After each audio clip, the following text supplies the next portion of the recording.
Hello, world. Welcome to another podcast of It's Not You, It's Autoimmune, with your hosts, Dr. Jocelyne Eberstein and Anna Strong. Dr. Jocelyne Eberstein has over 25 years of experience as a doctor of Oriental medicine, acupuncturist, and functional medicine practitioner. And Anna Strong, diagnosed with scleroderma in 2016, a comedian and producer, is the founder of the Strong and Golden Foundation. Together, they are stronger and wiser. You got this, America, where good health is just a podcast away. Hello, hello, hello, America, and our loyal listeners in other countries, and a warm welcome to our first-time listeners. Welcome to our podcast, It's Not You, It's Autoimmune, your 45-minute timeout to be informed, inspired, entertained, and empowered. Hi, I'm Dr. Jocelyne Eberstein. I'm a doctor of Oriental medicine, a functional medicine practitioner, and an acupuncturist. And I opened up the E-Center in 1990, a wellness center in Los Angeles. And I'm here to empower you to be truly healthy, truly empowered to get healthy and stay healthy, and really live a robust and vibrant life. Anna, my guest, Anna Strong, is here today. Hi, I'm Anna Strong. I'm a writer, a producer, a comedian, and the founder of Strong and Golden Foundation.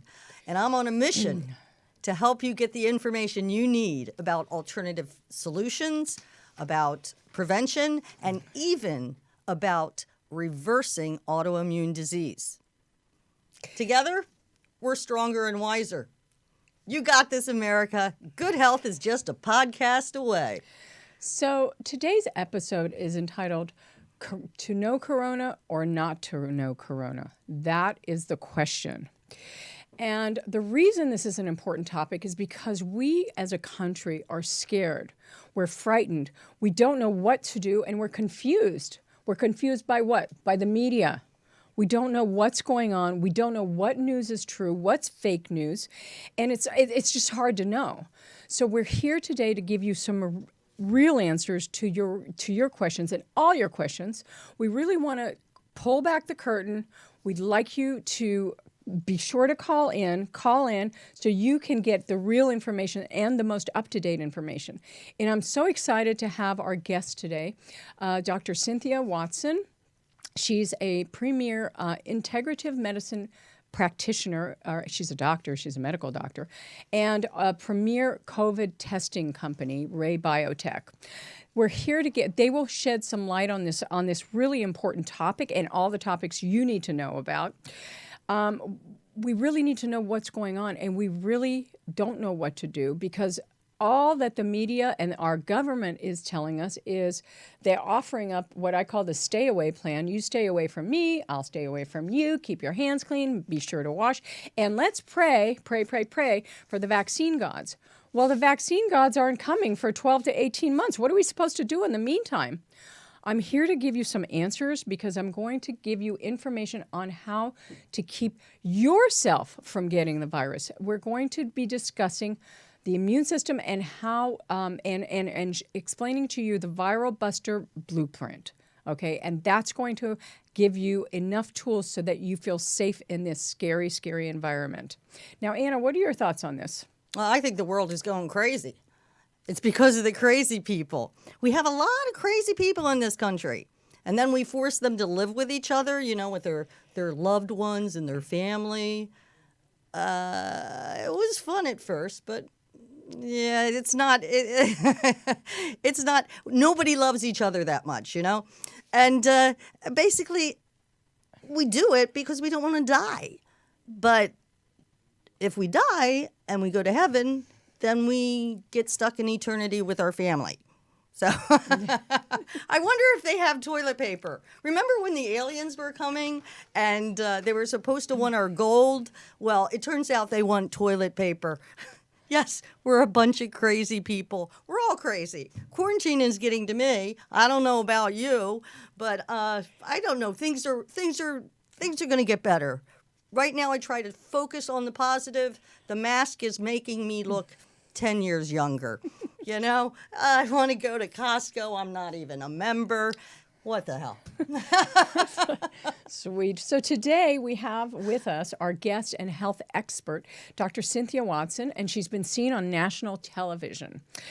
She incorporates conventional medicine with integrative medicine. So what's integrative medicine, everybody asks?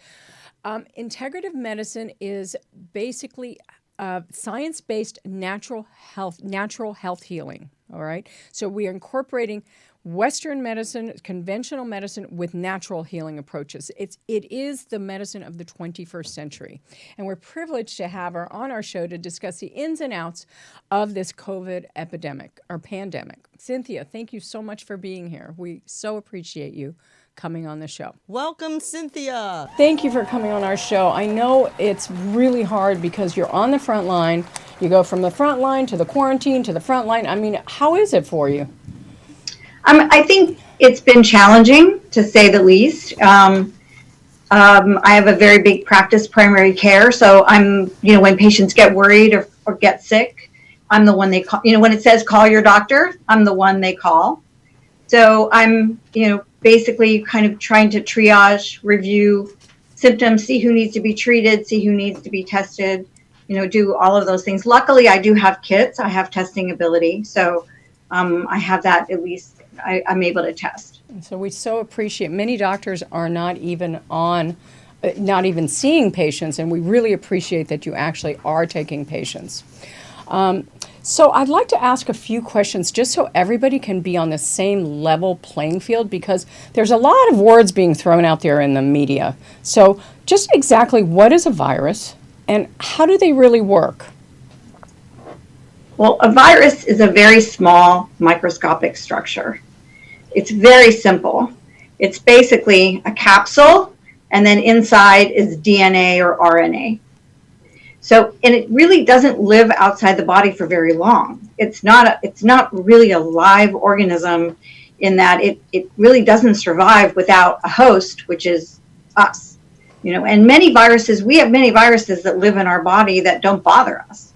But this particular virus, as we know, can be much more dangerous. In some people, it can be very mild and cause minimal symptoms and sometimes no symptoms.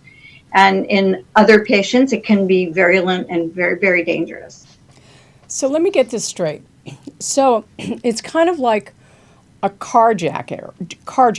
Like the cell is carjacked by the virus, and then it tells the driver, hey, I'm going to take over, and you're going to do what I want. And then it does this for a while, until so many viruses are produced that the cell explodes and eventually dies. And then all these baby viruses come out, and then they replicate. And then they do the same thing in other cells. Is that how it works? Right. So the virus has the recipe inside it to make itself, basically. And once it gets into the receptor of the cell, so this virus enters through a receptor called ACE receptor. And that once it gets into the cell, it takes over the manufacturing production of the cell. It takes over and it causes the cell to make like its own DNA, RNA. In this case, it's an RNA virus. So yes, what happens is the cell is taken over by the virus, and the virus starts to put together all the different particles that it needs, its own RNA, the enzymes, and then the capsule around it. And then it releases the virus into the bloodstream, and it goes on and infects other cells. So what I hear everybody hoping and praying for is this vaccine, and the lead time's really far away. How do vaccines work? And they're supposed to make you immune to a virus, right? But then there's this second epidemic coming through that's supposed to happen in the fall. So say you're immune from a vaccine, you get immunity from a vaccine, and then there's immunity if you actually get the virus. So how does this all factor in? Like in the fall, is that vaccine going to work the same way if we had it today? Is that vaccine going to work the same way? Yeah, I hear even that some people are getting the virus and then getting it again, that they don't even develop immunity. Why is that? So we have a lot. I think we have more questions than answers at this point. There's a lot of questions. When you get an infection, when you get a virus like this, our immune system takes over. We make something called an antibody. We make something called IgM and IgG. It's the same thing we make when we get a strep infection, when we get hepatitis, even with HIV, with all these things. You make an antibody that is your body's own protection. So what happens when you get a vaccine is you get a portion of, they take a piece of the active virus, and it causes your immune system to make this antibody. So in people that have had the infection, they will make an antibody. This is the new line of testing that we're able to do now. There's two kinds of tests. There's this nasal swab, right, where you put a swab up into the nose, and you're actually detecting live viral particles.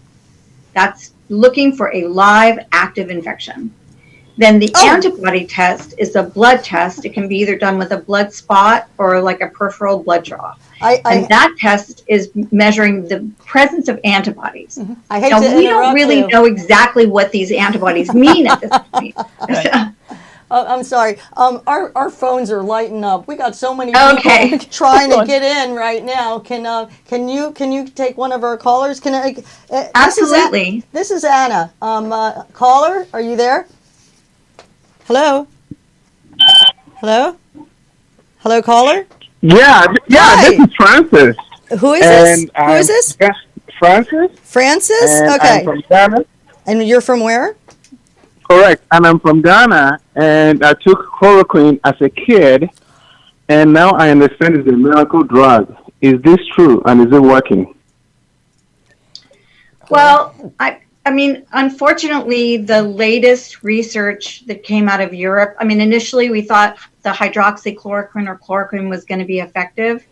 It doesn't look like it's as effective as we thought it was going to be, and they are looking at other treatments. I know of several cases in the hospital here in Santa Monica where they started treating with the hydroxychloroquine and it didn't work. So I wish I could say that was going to be like a panacea. There are some anecdotal reports, like the people saying that it helped them.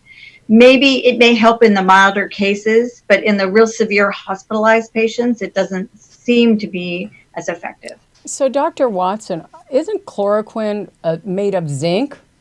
Like the vitamin zinc, isn't that a component? Isn't it like modified No, chloroquine is actually from cinchona bark. Oh. It's the cinchona is the original zinc. Zinc actually works synergistically with the chloroquine to work on the cell, to get it into the cell. Would you would you recommend him to keep doing it? Cinchona bark.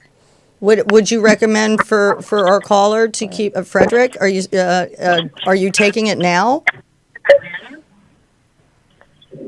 Hello, Francis? Francis. I'm here. Yeah. Yeah. Are you taking the chloroquine now? No.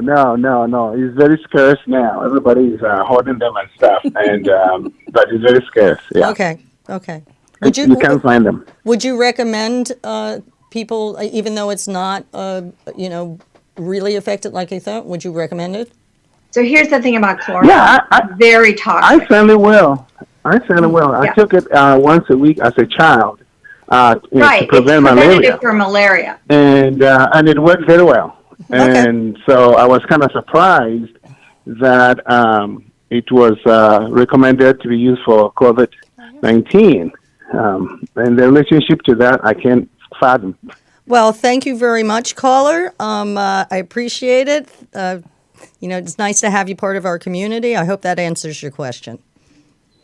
If I could say a word about the chloroquine and hydroxychloroquine, because you're talking about autoimmune disease here as well, and hydroxychloroquine is a mainstream treatment for autoimmune disease, for rheumatoid arthritis, for lupus. It's a mainstream treatment.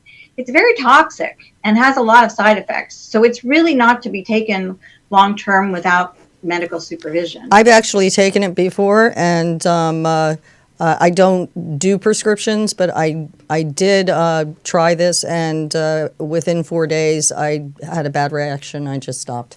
Yeah, you have to really be careful with it. Dr. Watson, so yes. Can viruses cause autoimmune disease? I don't know if we really know the answer to that. Basically, autoimmune disease is when your body makes an antibody to something that looks like itself. Mm-hmm. And we do believe certain bacteria can cause autoimmune disease. Certainly gluten. I mean, I know you've talked about that. Gluten can be, making those antibodies can lead to autoimmune disease. But okay. It's very possible that viruses, but I don't know specifically of any specific virus that we know can say for sure that it causes autoimmune disease. Thank you. Okay, let's take another caller. We've got a lineup here, so we got to take our callers. Who's on the line this time? And give me a break this time. This is my first time. Okay, I'm running the phones. It's not going to be pretty. Okay, what's your name? I'm probably not going to remember. Go ahead. What's your name?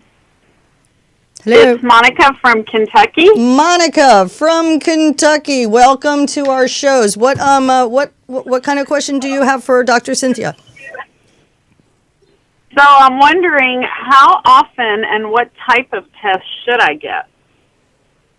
Well, have you been sick? First question.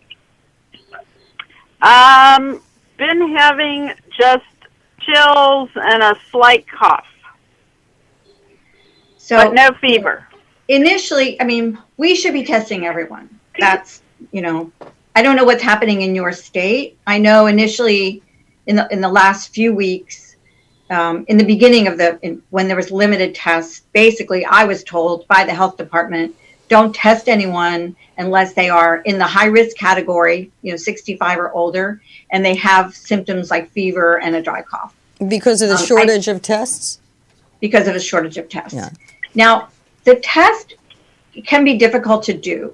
And the test is, and it's also it's only like 60 to 80% of positive, because it depends on how the test is done. If they really have to stick that thing up in your nose, and if it's not uncomfortable, they didn't do it right.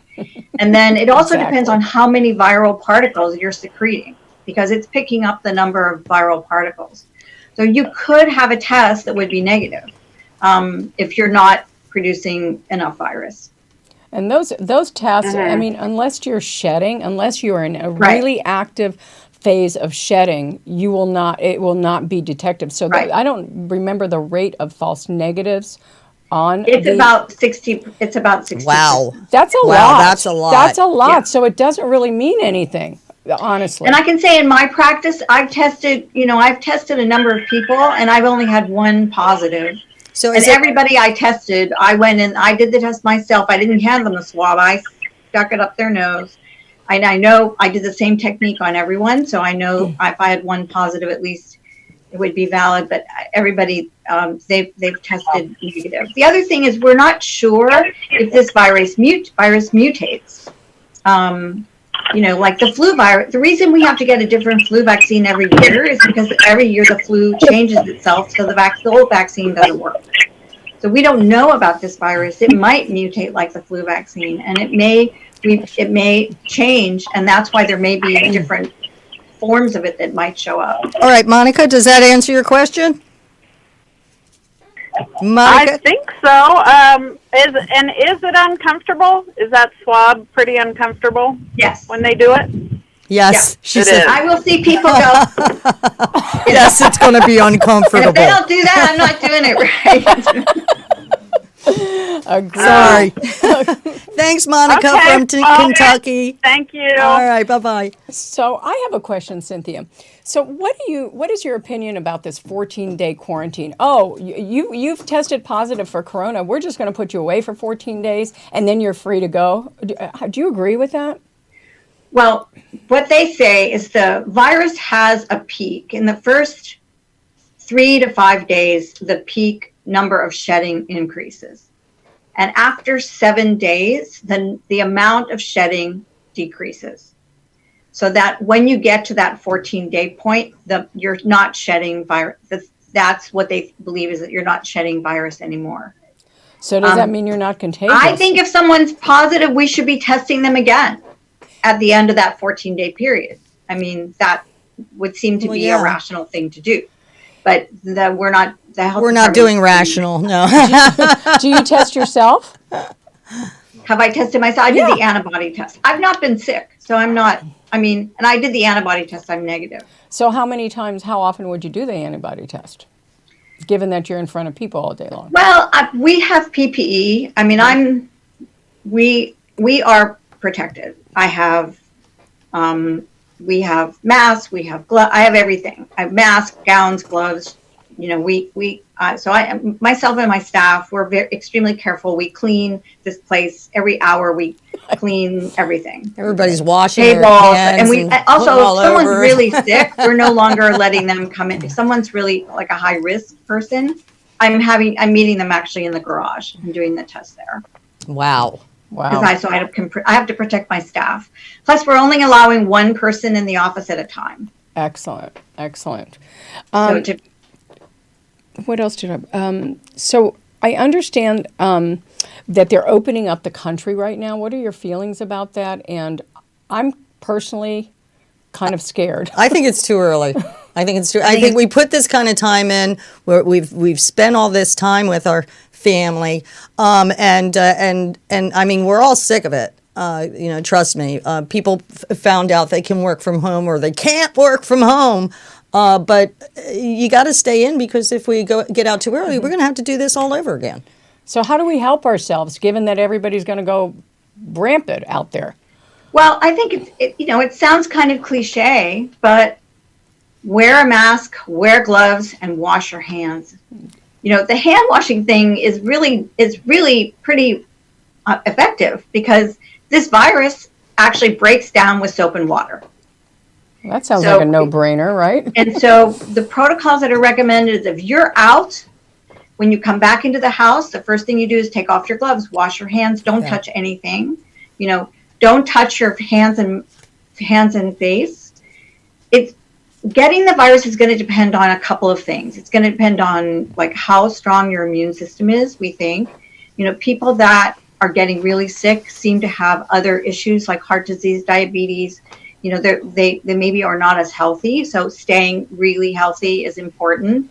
I think you were going to talk a little bit about diet and, maintaining a healthy diet, reducing sugar, reducing alcohol, maintaining good sleep habits, all of those things in terms of keeping your immune system strong. And then just basic things like wash your hands, don't touch your mouth and nose unless your hands are clean.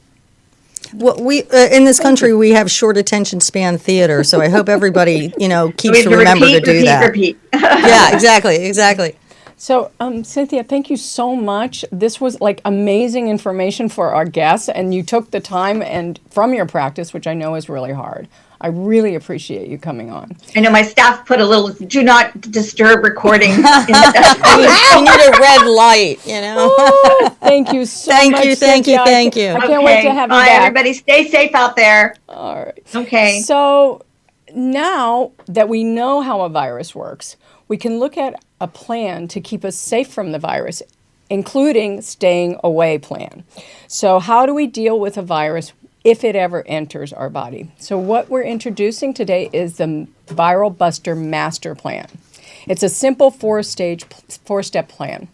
So basically block the virus from a hostile takeover of your body, right? So we can attack the virus directly, meaning I can take an antiviral herb, I can take an antiviral medication, or you build good fences, meaning we build up good barrier systems in our bodies, okay, in your tissue. So say somebody sneezes or coughs on you and the particles get into your nose, they get into your throat, they get into your lungs. That does not mean that the virus has to penetrate. So if you keep your barriers up, that's not going to happen. So block the virus. Step 2, we're going to stop the virus from making babies in our body. Say the virus gets in. All right. And step 3, we're going to boost your immune system response, meaning we're going to go out, destroy the virus, but not destroy our tissue like our lungs. Okay. And step 4 is we're just going to power up your body so it has enough energy to mount an attack so it can destroy the virus and clean up the battlefield, because there's a lot of debris. When you get sick, there's a lot of debris, the garbage. Okay, so you have to have the energy inside the cells to be able to get rid of that. So remember, you can overcome any adversity if you have a plan. All right. So stay tuned. We'll be giving you the easy action steps to carry out this scientifically researched plan. And speaking of plans, our next topic that we're going to discuss is testing. All right. We all know that knowledge is power, and if we know what to do by testing, we can do something about it. Introducing our guest is Dr. Valerie Jones from RayBiotech, a science technology company. They are a world premier developer of innovative lab testing. And since day one, their game is antibodies. Okay, so they know what they're doing. They're high sensitivity tests. And recently they've come out with the test for COVID, the rapid test, and that's the one I use in my office. So Valerie has a PhD in biochemistry, which means she is a rocket scientist. So she's really smart, and she's here to clarify some really confusing information that you hear in the media. Thank you, Valerie, for taking time out from your day from Atlanta, Georgia, right?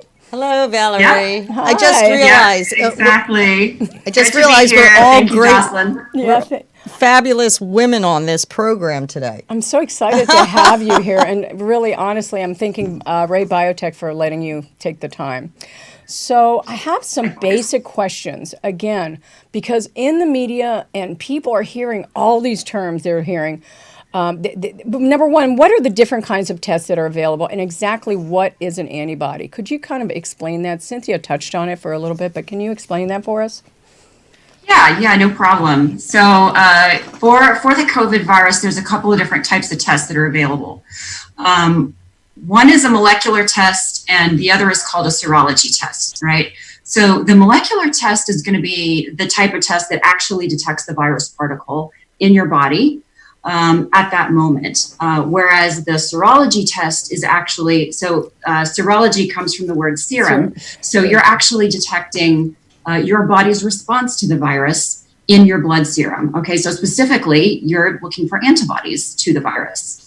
So that kind of brings up a good point, is like, what is an antibody? So an antibody is basically a protein molecule that is circulating around in your blood that helps protect you from foreign invaders. So basically what it does is it will target the foreign invader for destruction by alerting your immune system. Okay, so it's kind of like a sensor tag in a department store. So for example, if you have a sensor tag, you get too close to the sensor, it'll alert the authorities, right?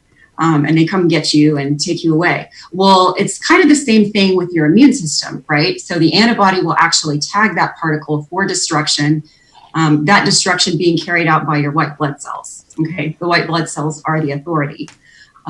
So that's the kind of oversimplified version of how antibodies work to protect you. We like simple. We really do. That's why she likes me. And can you explain? So the different kinds of tests are the blood test, something with blood, and then the second one, they call it PCR, correct? That's the nasal one. And when would you use each of those tests? Like when would be the appropriate time to actually use one or the other? Okay, so what we advise, and the most logical way to do it is, if you need a test, we would say start out with the serology test, okay? Because the serology tests that are available, you mean the blood tests, right? Like rapid and quick and easy to do. Mm-hmm. And really what they're designed and intended for is screening large numbers of people, okay, in a short period of time. And it only takes about 5 minutes. And so in that time, you can actually test lots of people, all right? And so you're basically doing a screen. And what you want to do then is, based on the results of that screen, you're going to take all of your positive people, and those people who test positive in the screen will then be candidates for the PCR test, i.e. the molecular test. So that's going to say, okay, that person has an antibody to the virus. Do they actually have the virus? In other words, could they have an active infection going on? You want to know that for sure. So the PCR test, because it's a little bit more complex, it takes longer. That is going to be the second stage of testing. So we recommend starting with the serology test, go to the PCR test next. And then if you're actually symptomatic, and you're positive for PCR, then you may need a clinical workup. So you will need a doctor's full clinical evaluation, maybe chest x-ray and some other different parameters like that.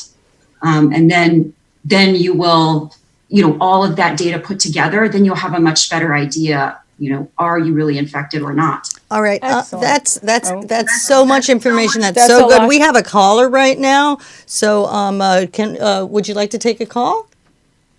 Sure, no problem. All right. There you go. Who's on the line here? Hello. Hi, my name is Hi. Hi. Hi, my name is Freddie. I'm calling from Oklahoma. I'm just wondering, Hi, regarding Freddie. to testing, how important is it for younger people to get tested? Like, I live with my parents, or I visit my parents every weekend, and I also work. I'm considered an essential worker. How important is it to get regular tested for younger people? If you don't show symptoms, like suppose you could be like asymptomatic. Right. So regardless of your age, it is a good idea to get a test. Okay. If you are in contact with somebody that you believe is infected, or if you've traveled to an area that is considered high risk, then yes, it is prudent to get a test. Because being young, as we know, it doesn't necessarily protect you. But yes, and if you're going to be in contact with someone who's vulnerable, an older parent or a grandparent or something like that, then yes, try and seek out a test if you can, particularly if it will give you peace of mind. So, Dr. Jones, could you tell us a little bit about what's going on in Georgia, and they're opening up the country there, rapidly opening up the country. How do you feel about that, given what's going on right now? You mean with opening up rapid testing centers and just we're letting people out, letting people. Yeah. Like if they jump on a plane and try to come to California, especially, Georgia doing their own thing. We were a little blindsided by that. Not going to lie. So it's we were just so used to staying in, being safe, and kind of going with the same pace as the rest of the nation. But we're gonna try to be as prudent as possible and reemerge slowly, just like everybody else is going to do. Could you explain, because everybody's watching the media and they're talking like as if everybody understands this: false positive, false negative, sensitivity, specificity. Could you explain those terms just so like people can get it when these terms are just thrown out at them? Yeah, absolutely. So false positive and false negative. Okay, so it's kind of like the name would suggest. A false positive test is only going to be referring to that group of people who are getting a positive result from a test. Okay, so for example, if you're talking about the rapid COVID test that you want to get, so what they typically do is if you get a positive result by the serology test, then does that correlate to a positive result for real? All right. So the percentage of time where that matches up to you having a real COVID infection, that is called the true positive rate. Conversely, the false positive rate would be the number of times that it doesn't correlate. Okay. And so what you have to do is you have to have something to compare it to. So if you have the serology test and it's telling you yes, you've got to compare it to something else that's also going to tell you yes. Most of the time, that other thing you're comparing it to is the PCR test or the molecular test, but not always. Usually, most of the data that I've seen, you are comparing serology to PCR. PCR is considered the gold standard. Okay, so conversely, false negative rate would be talking about when you have a negative test outcome, does that correlate to a negative result on the PCR test? Okay. So if that correlates all the time, that is 100% true negative, right? Right. So that means that the blood test, be it a blood stick test or a finger stick test, has to match the nasal swab test. Is that right?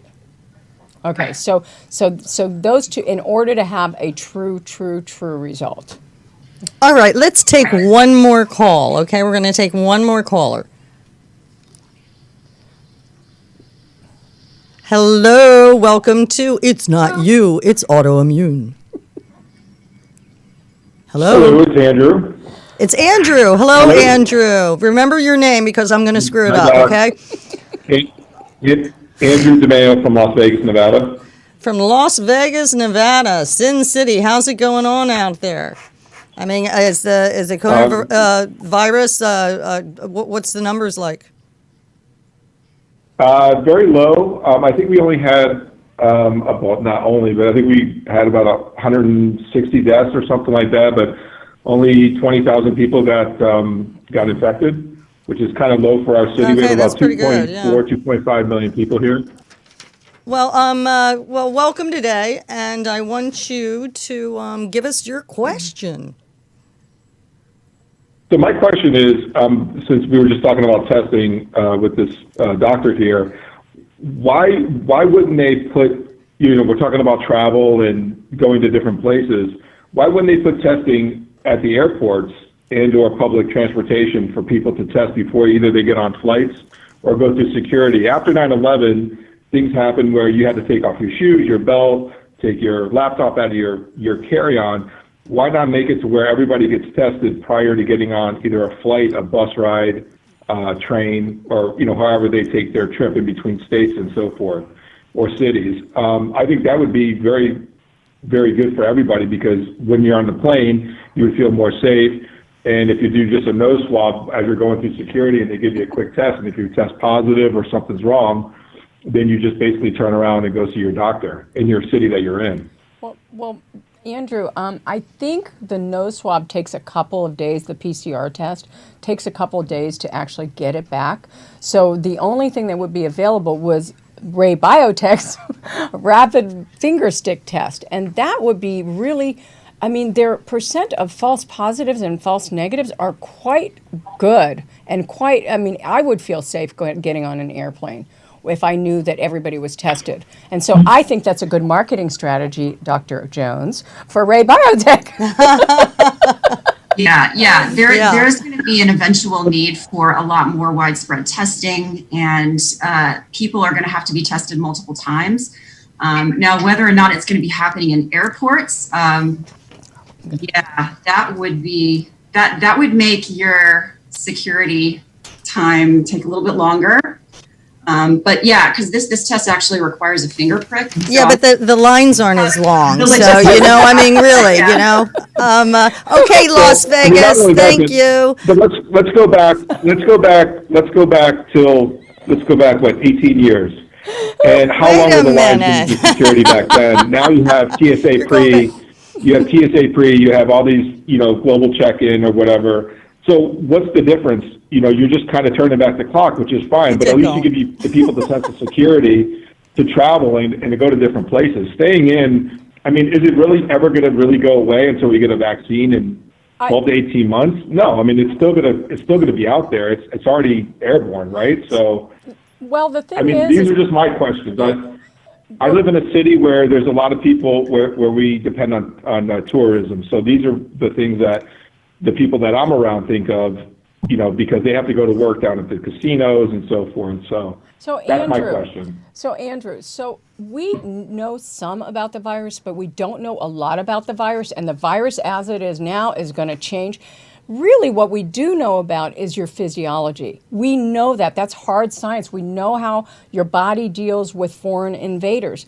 The best hope you can do is to keep yourself strong, which is why we're doing this viral plan, this master plan, because your only hope is host resistance, keeping your body strong so it can deal with no matter what the invader is and no matter how much it morphs. We don't care, because we're never going to have a vaccine that's that's developed enough when it does morph. So, all right. Thank you, Andrew. Thank you, Andrew. Thank you, Andrew. We got to take another call, but thank you for calling in and keep listening, okay?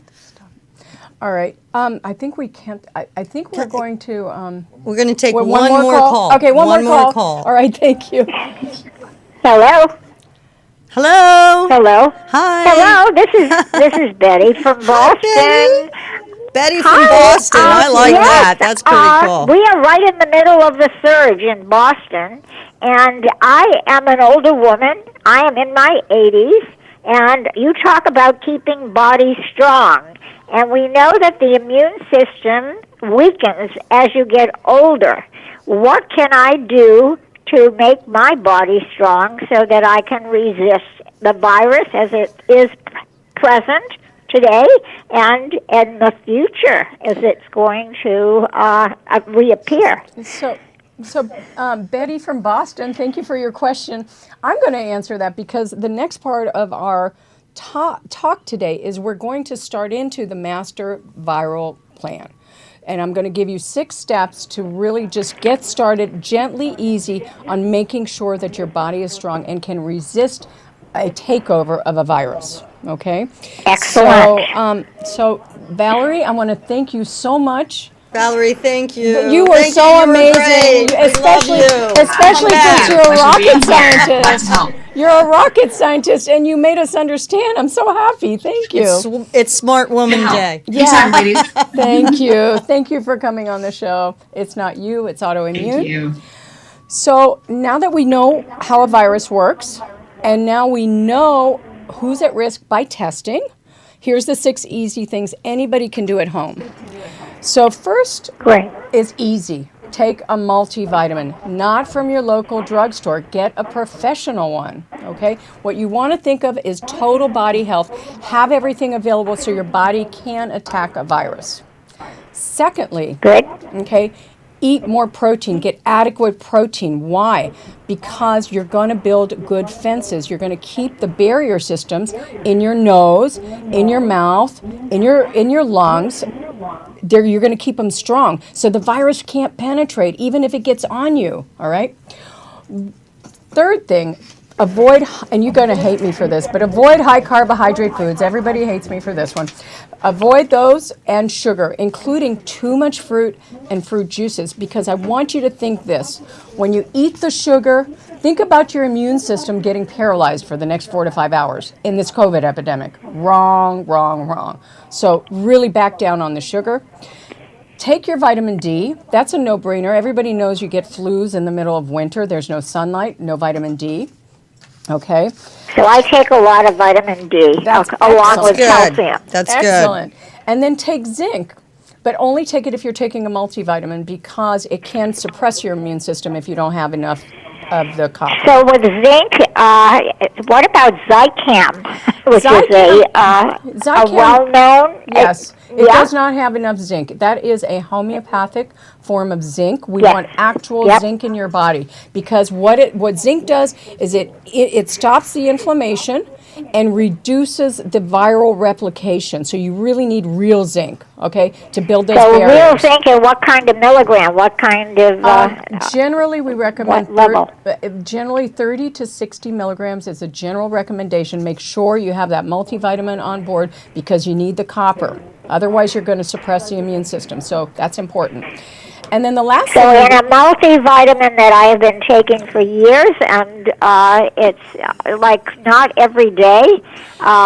It's over the counter. It's Centrum. That's a well-known one, but you're talking about a multivitamin from where? From something that's a higher, more professional grade. So you can go to some of your better health food stores. They may have them. Some pharmacies, a lot of pharmacies are carrying really professional medical level vitamins and supplements. Now, Betty, okay, do you have a functional medicine person in your area? Do you know of? Because that's what Jocelyne is. I have never gone to a functional medicine doctor, but I hear that they have very good things to offer. That's what I would recommend. That's what Jocelyne is, and or integrative medicine, right? You say it different than I do. Yes, I do.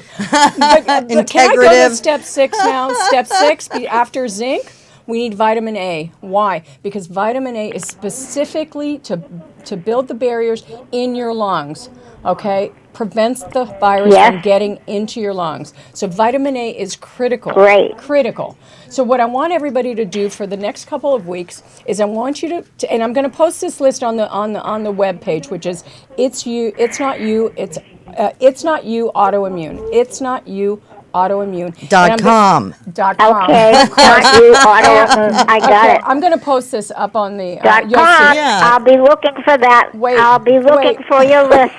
And you can email us there too, Betty. Yeah. So pick the 3 easiest things that are on the list. Great. Do them for the next 2 weeks, and then I want you to stay tuned for the next episode of Dazed and Confused. Tell me what the heck to eat.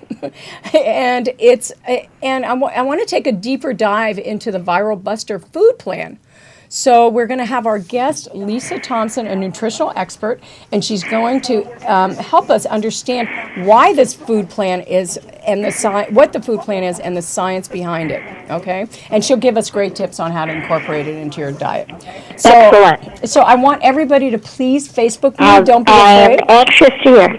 Yeah, I want to know how you're doing with these recommendations and how you're feeling. So Okay. please reach out, and I want to thank you for joining us. Thank you, Betty. Bye-bye. She was sweet. She was My pleasure. Oh my gosh, you're still on the phone. Everybody who has participated, you're doing.